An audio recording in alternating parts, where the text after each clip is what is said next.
में आपका स्वागत है। खबरें शुरू करें उससे पहले नजर डालते हैं आज की हेडलाइंस पर। आयुष्मान योजना के बावजूद अस्पताल पर 1.5 लाख नकद वसूली का आरोप, परिजन ने लगाई कलेक्टर से न्याय की गुहार।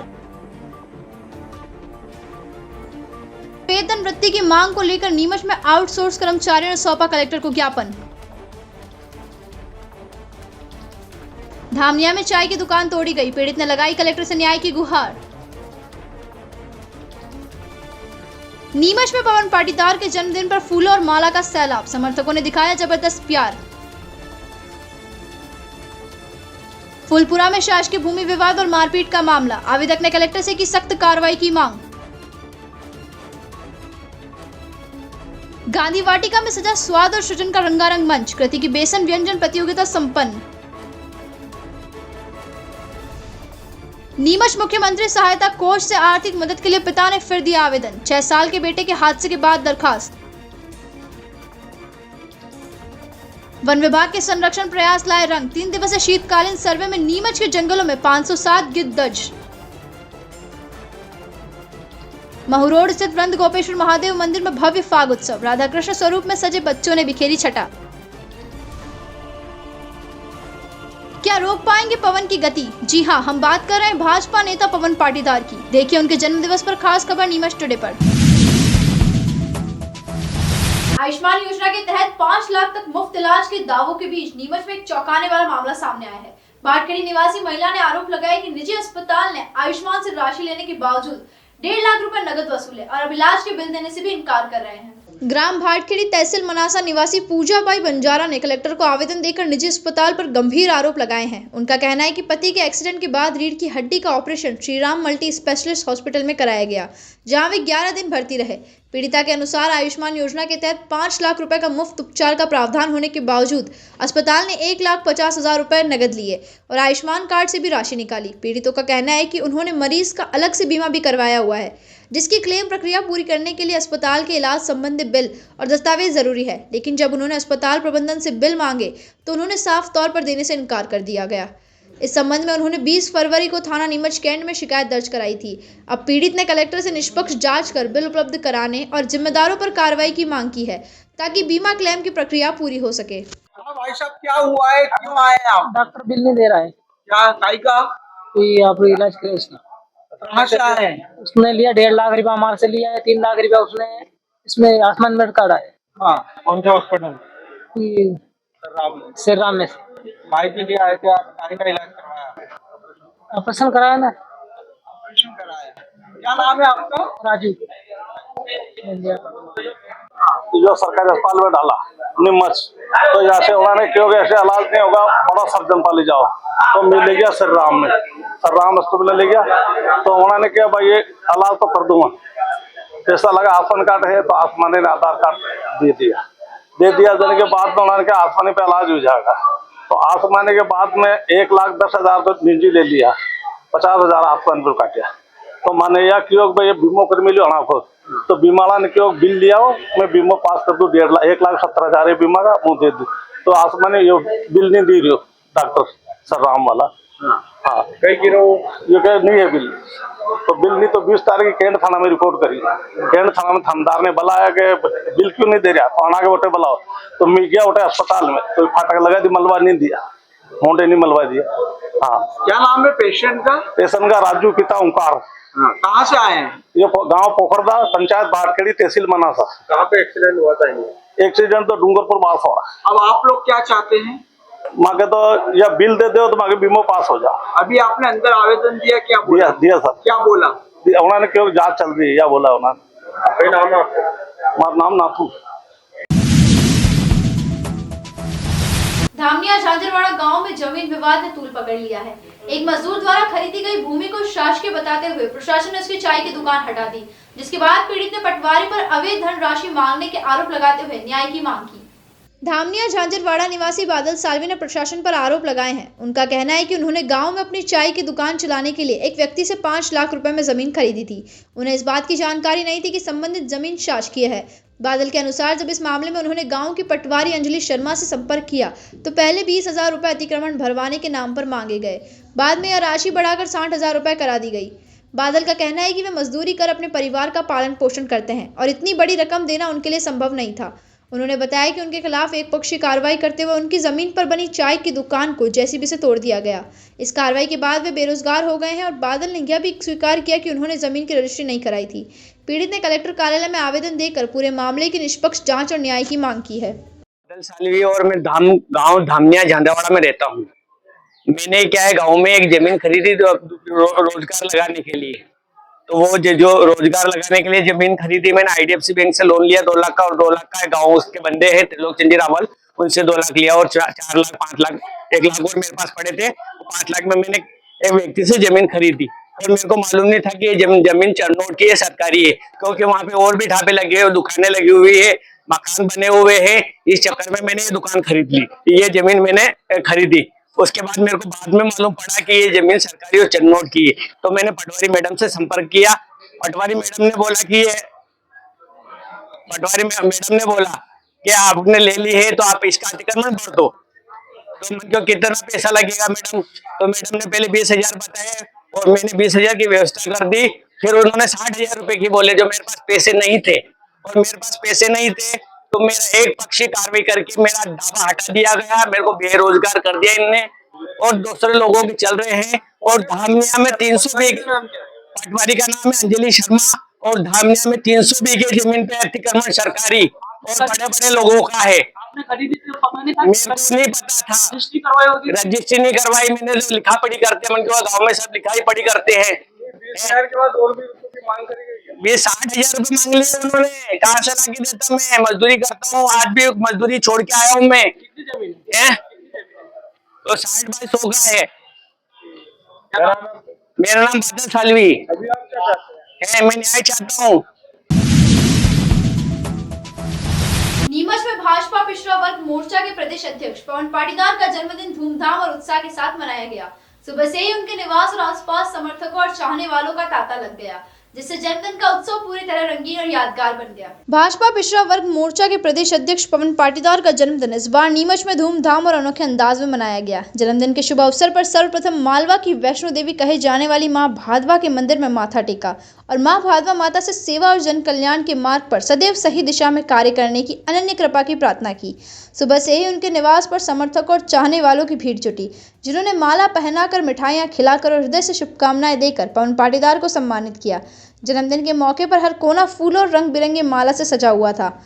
समर्थकों ने न केवल जन्मदिन की खुशियां साझा की, बल्कि उनके नेतृत्व और सेवा के लिए आभार व्यक्त किया। दिन भर के इस उत्सव में पाटीदार ने लोगों के बीच अपनी सादगी और लोकप्रियता का भी प्रदर्शन किया।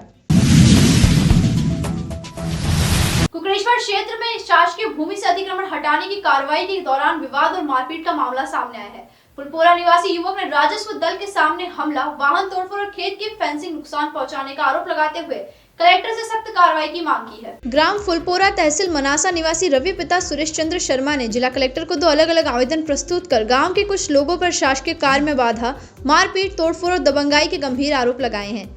आवेदन के अनुसार सर्वे नंबर 355 की शासकीय भूमि से अतिक्रमण हटाने हेतु 16 दिसंबर को कार्यालय कुकड़ेश्वर में आवेदन दिया गया था। 17 फरवरी को तहसील न्यायालय द्वारा गठित राजस्व दल मौके पर पहुंचा। आरोप है कि कार्रवाई के दौरान गोविंद, मोहन सिंह, विमल, नीलेश एवं बलराम गुर्जर सहित अन्य लोगों ने विरोध करते हुए पत्थरबाजी और लाठीचार्ज किया। रवि शर्मा का कहना है कि राजस्व अधिकारियों के सामने ही उनके साथ मारपीट की गई, जिसका वीडियो उनके पास सुरक्षित है। आरोप है कि उनकी ओमनी वैन को खाई में धक्का दे दिया गया था, जिससे उनका भाई राहुल शर्मा मौजूद था। गनीमत रही कि कोई जनहानि नहीं हुई, वहीं उनकी मोटरसाइकिल भी क्षतिग्रस्त हो गई। एक अन्य आवेदन में रवि शर्मा ने बलराम गुर्जर पर उनके निजी खेत पर तार फेंसिंग के खंभे तोड़ने, करंट छोड़ने और घटना का वीडियो बनाकर सोशल मीडिया पर वायरल करने का आरोप लगाया है। प्रार्थी ने कलेक्टर से शासकीय कार्य में बाधा, मारपीट, तोड़फोड़, आपराधिक कृत्य के आरोपियों के खिलाफ सख्त कानूनी कार्रवाई की मांग की है। फुलपुरा का मामला है सर, तो हमारे खेत के सामने जो अतिक्रमण, शासकीय भूमि का अतिक्रमण था, उसको हटाने की मांग की थी हमने तहसीलदार नायक से। तो आवेदन भी दिए थे और जिसने कब्जा कर रखा उनको नोटिस भी जारी किए थे। तो हटाने वहाँ पे आए भी थे तहसीलदार, पटवारी जी, मैडम गिरदावर साहब, सब आए भी थे। वो पुलिस प्रोटेक्शन लेके नहीं आए थे, वो 3-4 जने आए थे। तो वहाँ क्या जो विवादित थे सामने जिन्होंने कब्जा कर रखा, तो हम भी गए थे, जैसे भी हमारे जेब से लेके गए थे वहाँ पे, किसी प्रशासन ने भी दिया था जेब का पैसा वहाँ पे, हमने खुद ने बोले जैसे भी वहाँ पे, और जैसे गई हटियों में हटाने, और सामने वाले 10-12 जन घर करने पत्थरबाजी की, हमारी गाड़ी के साथ तोड़फोड़ की, हमारे साथ मारपीट की, पत्थरबाजी की।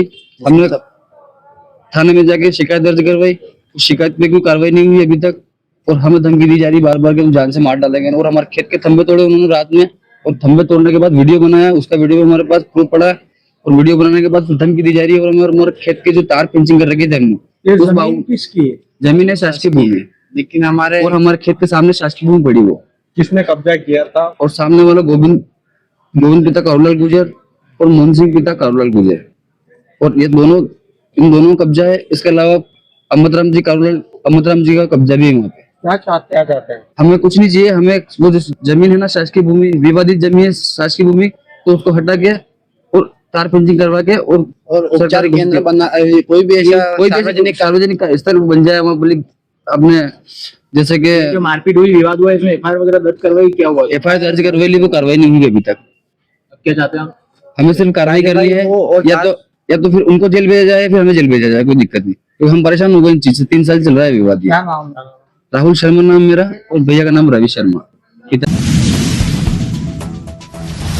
गांधी वाटिका में मंगलवार दोपहर स्वाद सृजन और उत्साह का ऐसा संगम देखने को मिला, जब कृति की बेसन व्यंजन प्रतियोगिता में महिलाओं ने अपने हुनर, कल्पनाशीलता और आत्मविश्वास से माहौल को उत्साह और खुशबू से भर दिया। क्षेत्र की अग्रणी साहित्यिक, सामाजिक एवं सांस्कृतिक संस्था कृति के तत्वाधान में मंगलवार को स्थानीय गांधी वाटिका में आयोजित बेसन के मीठे एवं नमकीन व्यंजनों की प्रतियोगिता उत्साह और उमंग के बीच संपन्न हुई। भरत जाजू एवं स्नेहलता जाजू की वैवाहिक वर्षगांठ के अवसर पर आयोजित इस कार्यक्रम में महिलाओं ने बढ़ चढ़कर हिस्सा लिया और अपनी पाक कला का शानदार प्रदर्शन किया। मीठे व्यंजन वर्ग में प्रथम स्थान अंजलि आसवानी, द्वितीय कुसुम कला एवं तृतीय निकिता जैन रही। वहीं नमकीन व्यंजन वर्ग में प्रथम दिव्या मुच्छाल, द्वितीय निर्मला मंत्री एवं तृतीय कृति धनोटिया ने स्थान प्राप्त किया। प्रतियोगिता में किसी ने बेसन के चीले बनाए तो किसी ने कटलेट और स्प्रिंग रोल प्रस्तुत किए। वहीं कई प्रतिभागियों ने बेसन का केक, लड्डू और चक्के जैसे आकर्षक व्यंजन बनाकर निर्णायकों को प्रभावित किया। कार्यक्रम में सामान्य ज्ञान प्रस्तुति भी आयोजित की गई, जिसमें प्रतिभागियों ने उत्साहपूर्वक भाग लिया। विजेताओं को पुरस्कार एवं प्रमाण पत्र प्रदान किए गए। कृति परिवार ने आयोजन की सफलता पर सभी प्रतिभागियों और सहयोगों का आभार व्यक्त किया।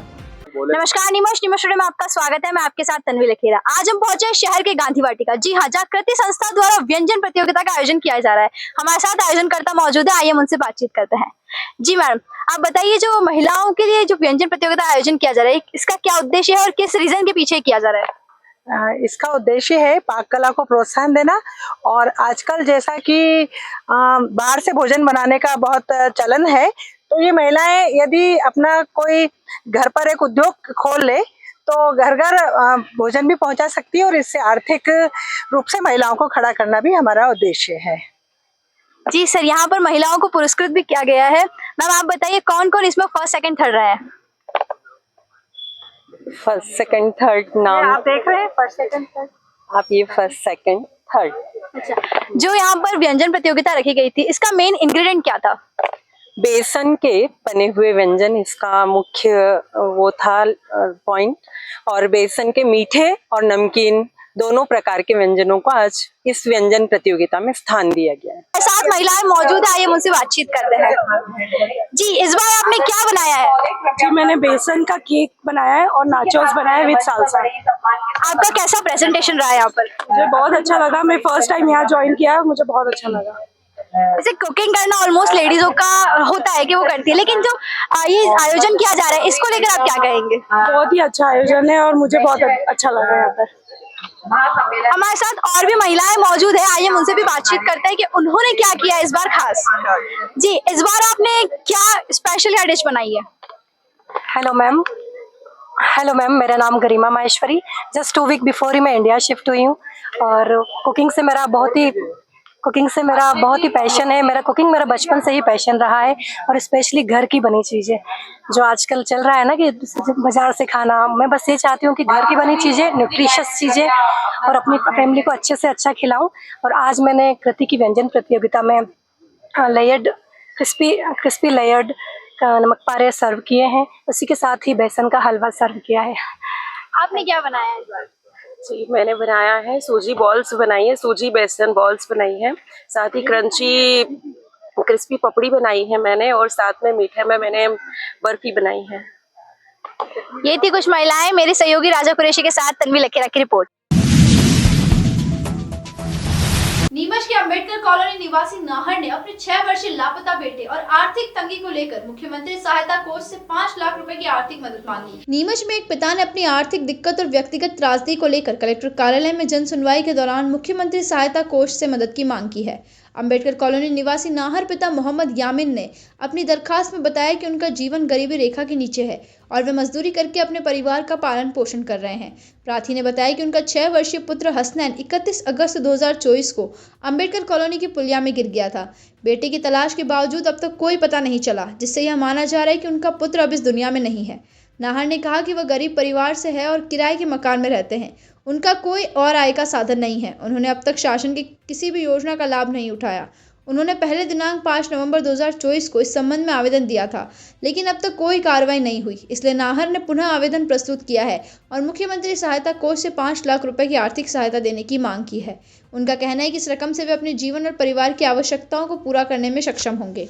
31/8/2024 को मेरा बच्चा हसनैन गुम गया था। उसके लिए हम कलेक्टर ऑफिस आते हैं, उसके लिए सहायता राशि प्राप्त मांगनी हमने मांगी थी, तो उसके लिए अभी तक कोई भी सहायता राशि प्राप्त नहीं हुई हमारे को। उसको 31/8/2024 को गया था वो। बस हम सहायता राशि मांगते, हम किराए घर में रहते हैं, तो कुछ सहायता राशि कलेक्टर साहब से मदद हो जाती तो वो सही रहता हमारे लिए। क्या कह रहे हैं आप मांग की है? तो अभी कह रहे हैं, अभी हम आवेदन देके हम वापिस आ रहे हैं। हाँ, कितनी बार दे दिया पहले आवेदन? 4-5 बार दे दिया हमने आवेदन। हर बार क्या बोलते हैं? हर बार सॉल्यूशन दे देते कि बोले जाओ अभी। मेरा नाम नारू।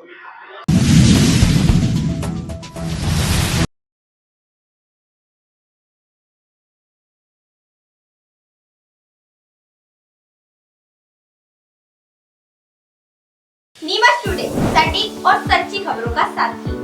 अब आप नीमच टुडे की खबरें देख सकेंगे टीवी पर भी।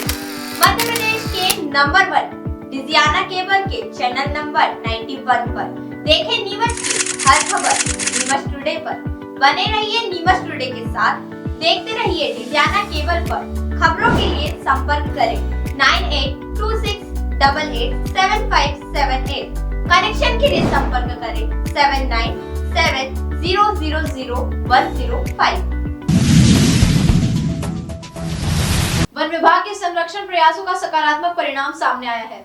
20 से 22 फरवरी 2026 तक चले शीतकालीन सर्वेक्षण में नीमच जिले के वन क्षेत्रों और राजस्व भागों में कुल 507 गिद्धों की उपस्थिति दर्ज की गई। जिले में 20, 21 और 22 फरवरी को आयोजित 3 दिवसीय शीतकालीन गिद्ध गणना अभियान सफलतापूर्वक संपन्न हुआ, जिसमें कुल 507 गिद्ध दर्ज किए गए। वन मंडलाधिकारी SK अटोदे के मार्गदर्शन एवं SDO फॉरेस्ट दर्शन अखंड के नेतृत्व में पहली बार मोबाइल ऐप के माध्यम से गणना की गई। सर्वेक्षण में इजिप्टियन गिद्ध, व्हाइट रैम्पर्ट वल्चर और इंडियन लॉन्ग बिल्ड वल्चर प्रजातियां पाई गई। गणना सूर्योदय से सुबह 9 बजे तक की गई, जिसमें केवल पेड़ों व चट्टानों पर बैठे गिद्धों को शामिल किया गया। इस अभियान में रतनगढ़ रेंजर विपुल, रामपुरा रेंजर भानु प्रताप सिंह सोलंकी, डॉक्टर साधना सेवक डॉक्टर लखन यादव, डॉक्टर सुषमा सोलंकी सहित निकिता यादव, अनमोल यादव, इंद्रजीत सिंह, प्रिंस शर्मा, हर्ष चौहान, अंजलि शर्मा, भाग्यश्री पवार, अक्षय यति, विवेक शर्मा, प्रहलाद भील, विकास मेघवाल व अभिषेक भट्ट ने सक्रिय सहभागिता निभाई। नीमच के महू रोड स्थित वृंद गोपेश्वर महादेव मंदिर में वृंदावन कॉलोनी की महिलाओं द्वारा भव्य फाग उत्सव श्रद्धा उल्लास और भक्ति भाव के साथ मनाया गया। राधा कृष्ण स्वरूप में सजे बच्चों की रास लीला, पुष्प वर्षा और गुलाल ने पूरा परिसर भक्तिमय हो उठा। महू रोड स्थित वृंदावन कॉलोनी के प्राचीन एवं आस्था के केंद्र वृंद गोपेश्वर महादेव मंदिर परिसर में कॉलोनी की रहवासी बहनों द्वारा भव्य फाग उत्सव बड़े हर्षोल्लास और श्रद्धा के साथ मनाया गया। उत्सव के दौरान छोटे छोटे बच्चों ने राधा कृष्ण का स्वरूप धारण कर मनमोहक रासलीला प्रस्तुत की। इस अवसर पर महिलाओं ने राधा कृष्ण पर पुष्प वर्षा की तथा रंग बिरंगे गुलाल उड़ाकर फाग उत्सव को पारंपरिक और भव्य रूप दिया। कार्यक्रम में बहनों द्वारा मधुर भजनों की प्रस्तुति दी गई, जिससे वातावरण भक्तिमय हो उठा। भगवान गोपेश्वर महादेव का आकर्षक श्रृंगार किया गया, जिसमें खुशी सालवी एवं गरिमा राठौर ने विशेष भूमिका निभाई। इस अवसर पर वृंद गोपेश्वर कल्याण समिति द्वारा राधा कृष्ण स्वरूप में आए सभी बच्चों को पुरस्कृत कर उनका उत्साहवर्धन किया गया। आयोजन में कुशाल कुंवर देवड़ा, अंजलि मालविया, संजू कुंवर चौहान, भावना राठौर, अनीता सालवी, प्रमिला जैन, शीतल सहित बड़ी संख्या में महिलाएं उपस्थित रही। नमस्कार दर्शकों, नीमच टुडे के खास कार्यक्रम सुबह सवेरे में आपका स्वागत है। हमारे बीच है भाजपा के एक ऐसे नेता जिसकी शुरुआत जमीन से हुई और वे शिखर पर पहुंचे। जी हाँ, भाजपा के पूर्व जिला अध्यक्ष और पिछड़ा वर्ग मोर्चा के प्रदेश अध्यक्ष श्री पवन पाटीदार जी। पाटीदार जी, आपका हमारा खास कार्यक्रम सुबह सवेरे में आपका स्वागत है, अभिनंदन है। सबसे पहले जब हमने देखा था कि पवन पाटीदार का एक गांव, छोटे से गांव से निकलकर भोपाल के सियासत गलियारों तक आप पहुंचे, तो इतना लंबा सफर आपने कैसे तय किया? सबसे पहले राकेश भाई आपका बहुत बहुत धन्यवाद आपके कार्यक्रम के लिए भी और मुझे आपके दर्शकों से रूबरू करवाने के लिए भी। और जहाँ तक छोटे गांव का प्रश्न है, एक साधारण कार्यकर्ता का प्रश्न है, तो पवन तो सच में आज भी वही है। हो सकता है कि कोई जिम्मेदारी, दायित्व जिसे हम कहते हैं, पार्टी ने कोई काम दिया है, पर मैं वही हूँ, वही था, और ईश्वर मुझे वैसा ही रखे, ऐसा मैं आशीर्वाद भगवान से मांगता हूँ। क्योंकि कार्यकर्ता भूमिका पहले, उसके बाद में अगर कोई जिम्मेदारी है तो उसका निर्वहन उतनी ही तन्मयता से करे, उस भाव को सदैव मेरे अंदर जिंदा रखे। इसलिए छोटा गांव, बड़ी जिम्मेदारी, शायद ये देखने में हो सकता है, पर हम वही है, वही रहना चाहता हूँ। जी जी, पहले आपका एक छोटा दायरा था गांव का, फिर उसके बाद नीमच जिले का दायरा आया, अब प्रदेश का दायरा आया। तो पूरे प्रदेश में आपने देखा कि कम से कम आधा एमपी तो नाप लिया, कई जिलों में आप गए। क्या अंतर पाते हैं छोटे स्तर से लेके प्रदेश स्तर की राजनीति में आप? अगर हम अंतर की बात करें तो ये बड़ा अंतर हो सकता है। हर क्षेत्र का अपना अपना एक स्वभाव है, हर कार्यकर्ता का अपना अपना एक स्वभाव है, पर एक चीज कॉमन है भारतीय जनता पार्टी में कि हर व्यक्ति एक भावनाओं के साथ में, एक विचार के साथ में और पार्टी के प्रति समर्पण भाव के साथ में, देश के लिए कुछ करने की एक उत्कंठा मन के अंदर है, उसके साथ में काम करने के भाव प्रत्येक भारतीय जनता पार्टी से जुड़े हुए कार्यकर्ता या उस वैचारिक विचार से जुड़े हुए व्यक्ति के अंदर है। ये तो समान है। अंतर इतना आता है कि हर क्षेत्र का अपना अपना एक राजनीतिक स्वभाव है, और दायित्व में अंतर ये आता है कि कहीं न कहीं परिवार बड़ा है तो अपेक्षाएं भी उतनी बड़ी होती है, फिर अपनी भूमिका बदलती है, तो उस भूमिका में कुछ अपने आप को भी उस तरीके से बदलना पड़ता है, चाहे वो परिश्रम बढ़ जाता है, समय ज्यादा देना पड़ता है, लोगों को स्नेह देना पड़ता है, हर प्रकार के लोगों को समझकर, उनको गले लगाकर, उनके भाव को समझकर उस अनुसार काम करने का प्रयास करना। कैसे दिन की शुरुआत कैसे होती है आपके? दिन की शुरुआत तो जैसे पहले था वैसे ही आज भी हूँ। कितने बजे घर से निकल जाते हैं? घर से तो मैं लगभग 9:30-10 बजे निकलता हूँ, पर सुबह का उठने के साथ में व्यायाम करना, और अगर जा पाऊँ और अनुकूलता रहती है तो कभी शाखा चले जाऊं, या कुल मिला के कुछ व्यायाम हो जाना सुबह। तो लोगों का आना तो सुबह से शुरू हो जाता होगा? लगभग ऐसा है कि 9:30-10 बजे से 9-10 बजे के लगभग से लोग आते हैं, क्योंकि कार्यालयों का खुलना, विभागों का खुलना, और ये लोग भी समझते हैं कि किस समय के बाद में जो फोन का लगाना भी उपयुक्त रहता है, अगर कोई बहुत इमरजेंसी नहीं है तो मोटा मोटा 10-1 बजे से। अच्छा, ये आप संगठन में ज्यादा टाइम दिया आपने, और सत्ता भी भाजपा की है, तो ऐसे में सत्ता के लिए लोग आते हैं या संगठन के लोग ज्यादा आते हैं, क्या कहते? संगठन के कार्यकर्ता संगठन के व्यक्ति के पास ज्यादा आते हैं कि अगर हम पार्टी के अध्यक्ष रहा, मैं जिला अध्यक्ष रहा, या फिर अभी मैं भूमिका में, तो स्वाभाविक पार्टी का कार्यकर्ता ज्यादा आता है।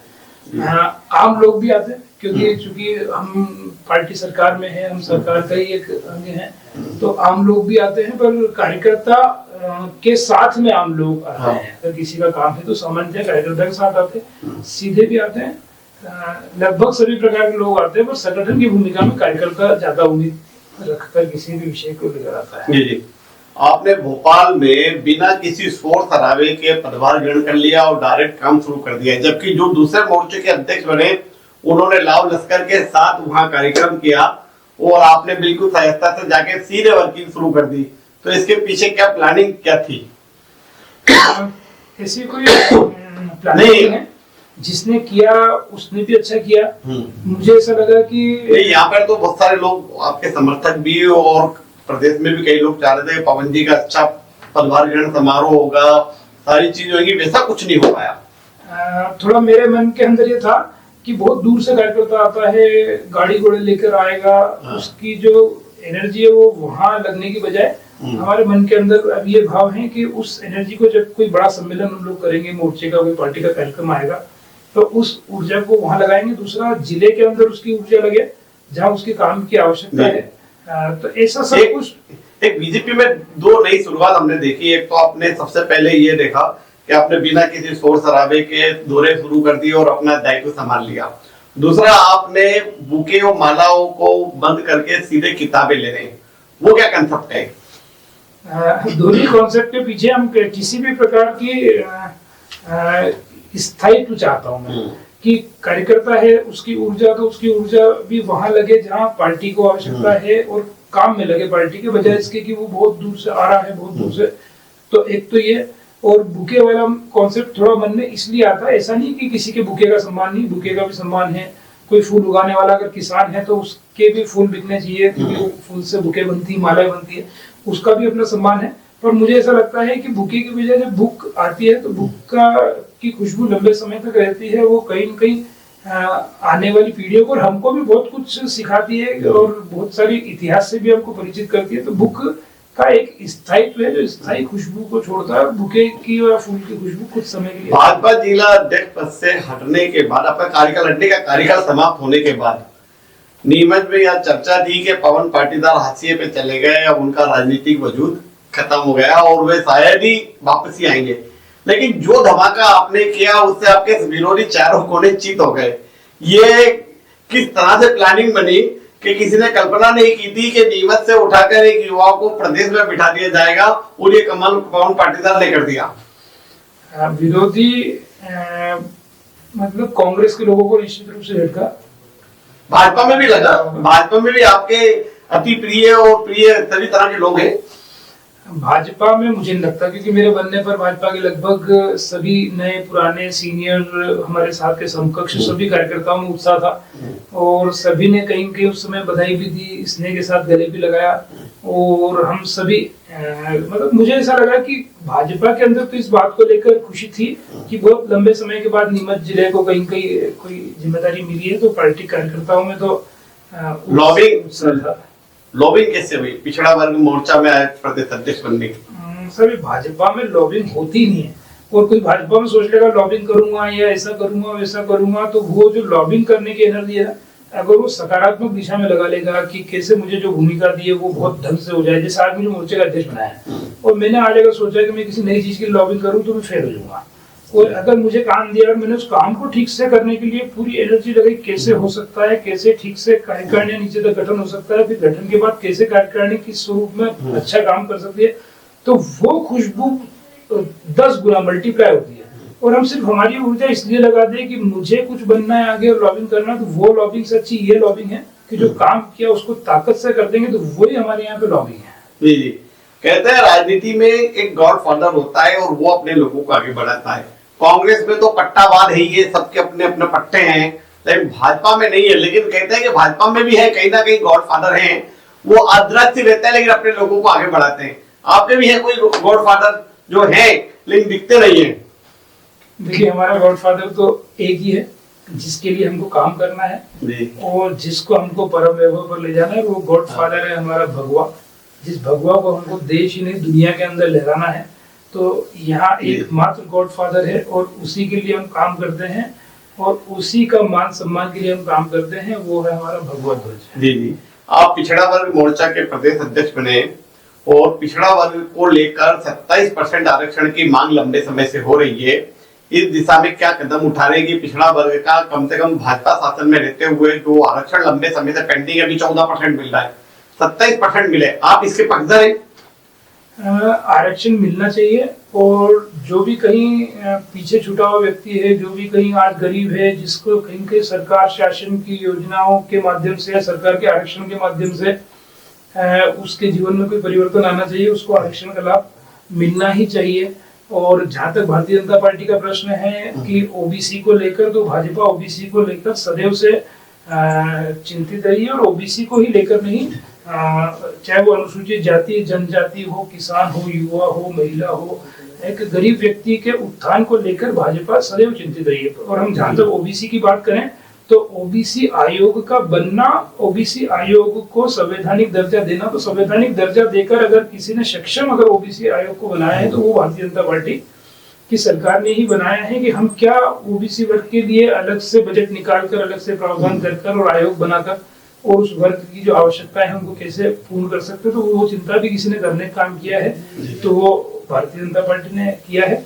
और जहां तक 27% आरक्षण की बात है तो उसको लेकर विषय चूंकि कोर्ट में है, विषय जटिल है, विषय कानूनों में उलझा हुआ है, इसलिए बहुत आसान उसका कोई सीधा जवाब अभी नहीं हो सकता।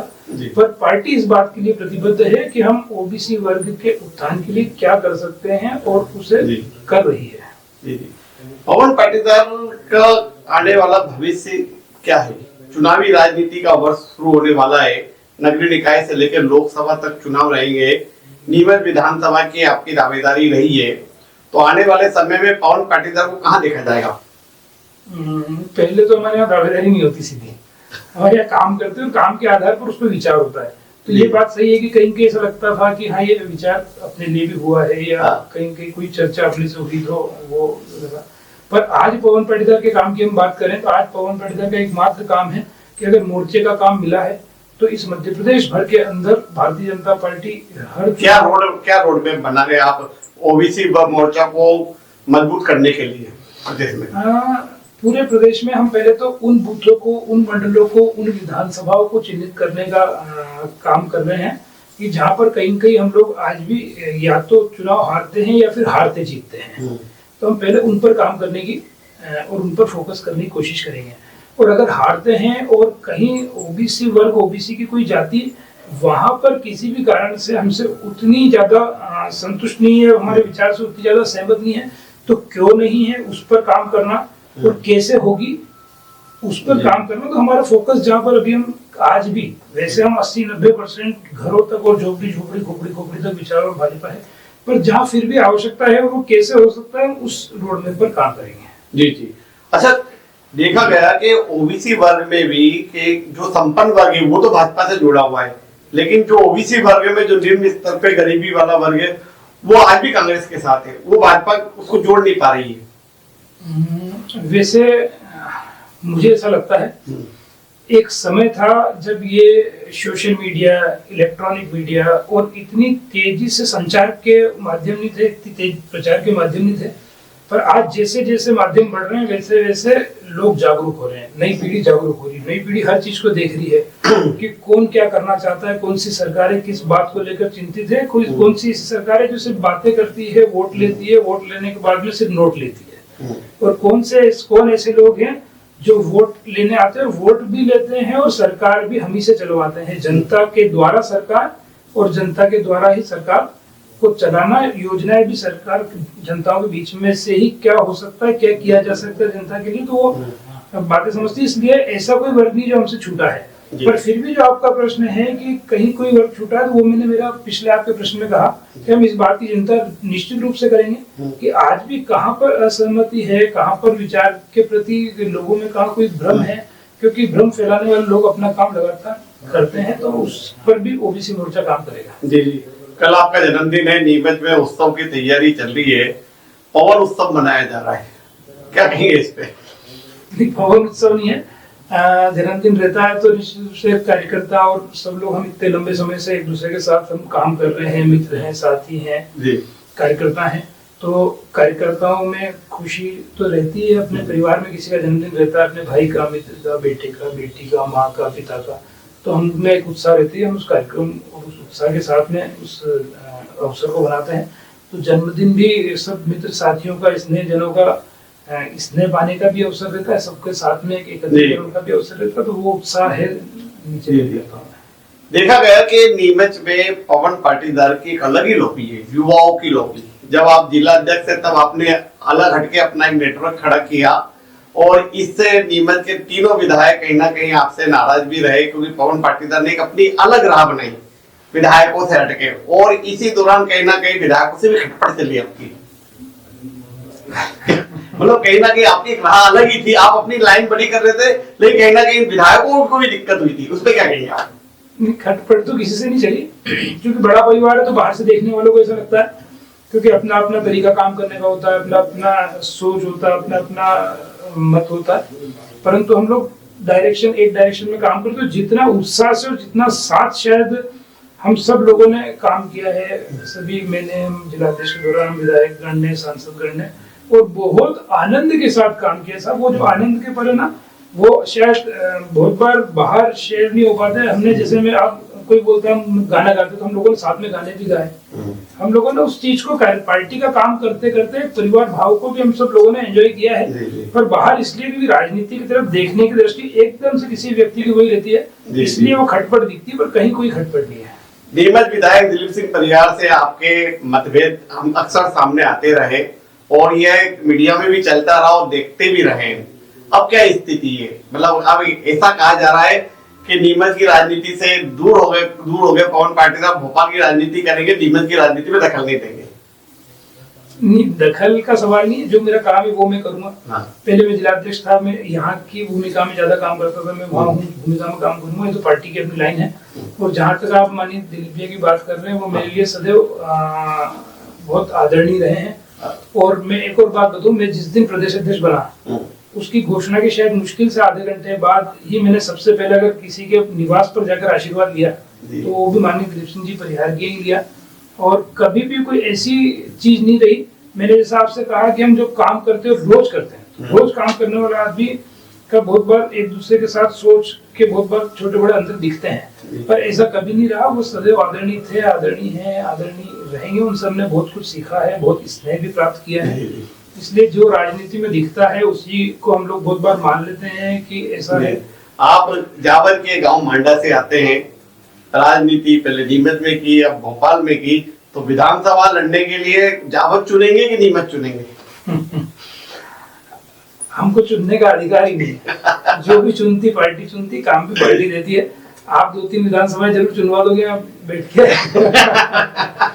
नहीं, फिर भी आपने तय तो कर रखा होगा, चूंकि नीमच से तो आपकी दावेदारी हमेशा रही है और देखा भी है। फिर भी एक मन तो बनाया होगा कि कहीं ना कहीं, देखिए राजनीति में रहते हैं तो चुनावी समर पे तो उतरना ही पड़ेगा, और पार्टी अगर अवसर देगी तो आपके लिए कौन सा ऑप्शन ठीक रहेगा? अब उतरना ही पड़ेगा, वो तो वो होता है जब हम तय करेंगे। जब हम तय नहीं करेंगे, तय पार्टी करेगी। तो उतारेगी नहीं उतारेगी, क्या सोचेगी, कहाँ से सोचेगी, ये सब पार्टी और वरिष्ठ नेतृत्व का लुकआउट है। इसलिए उस पर हम ज्यादा न कुछ कह सकते हैं, न कहना चाहिए। एक अच्छे कार्यकर्ता की भूमिका में काम करना चाहिए। जब पार्टी अपने पर विश्वास करे तो उस विश्वास पर खरा उतरना चाहिए। जी। अभी वर्तमान में मोहन सरकार की क्या स्थिति है और किस तरह से काम कर रही है, आप क्या कहेंगे? मोहन सरकार का एक जो डायरेक्शन है, जो हम सदैव मानते हैं, और भारतीय जनता पार्टी का प्रत्येक कार्यकर्ता और सरकार उस लाइन पर चलती है कि विकास दोनों तरह के आवश्यक है।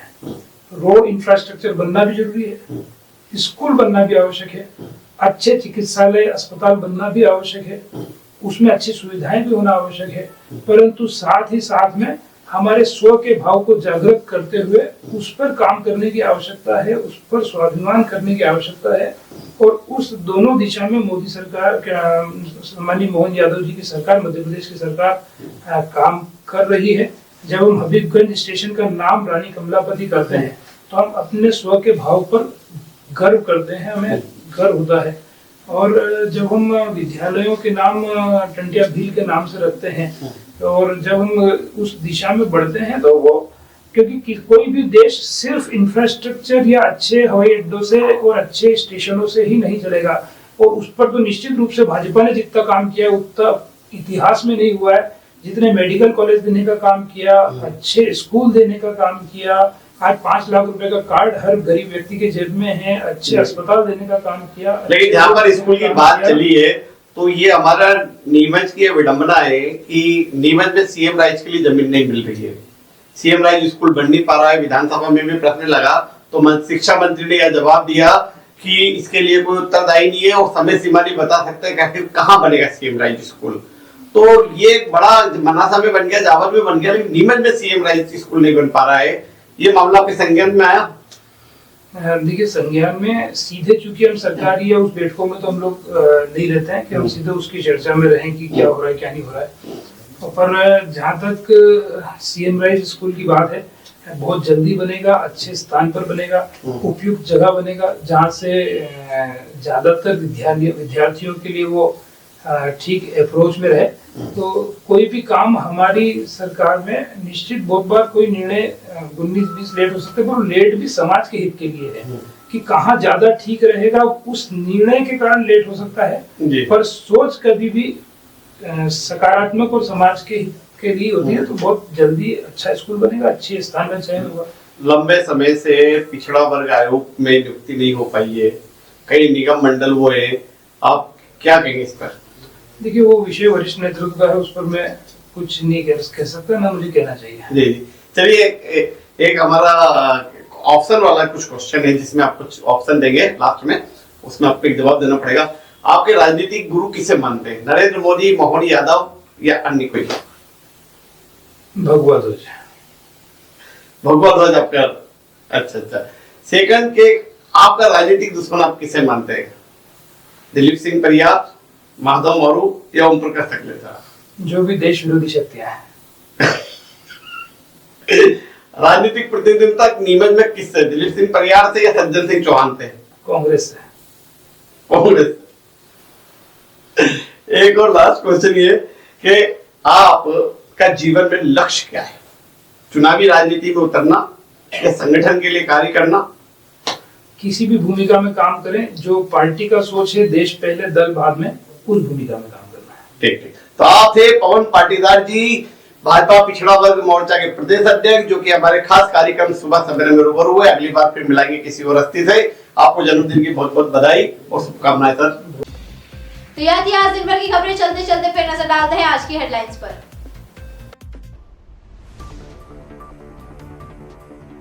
आयुष्मान योजना के बावजूद अस्पताल पर 1.5 लाख नकद वसूली का आरोप, परिजन ने लगाई कलेक्टर से न्याय की गुहार। वेतन वृद्धि की मांग को लेकर नीमच में आउटसोर्स कर्मचारियों ने सौंपा कलेक्टर को ज्ञापन। धामिया में चाय की दुकान तोड़ी गई, पीड़ित ने लगाई कलेक्टर से न्याय की गुहार।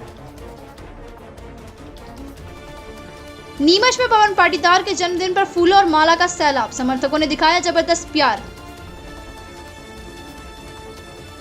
फूलपुरा में शासकीय भूमि विवाद और मारपीट का मामला, आवेदक ने कलेक्टर से की सख्त कार्रवाई की मांग। गांधी वाटिका में सजा स्वाद और सृजन का रंगारंग मंच, कृति की बेसन व्यंजन प्रतियोगिता संपन्न। नीमच मुख्यमंत्री सहायता कोष से आर्थिक मदद के लिए पिता ने फिर दिया आवेदन, 6 साल के बेटे के हादसे के बाद दरखास्त।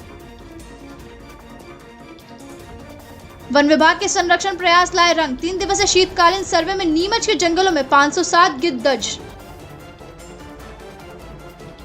महू रोड स्थित वृंद गोपेश्वर महादेव मंदिर में भव्य फाग उत्सव, राधा कृष्ण स्वरूप में सजे बच्चों ने बिखेरी छटा।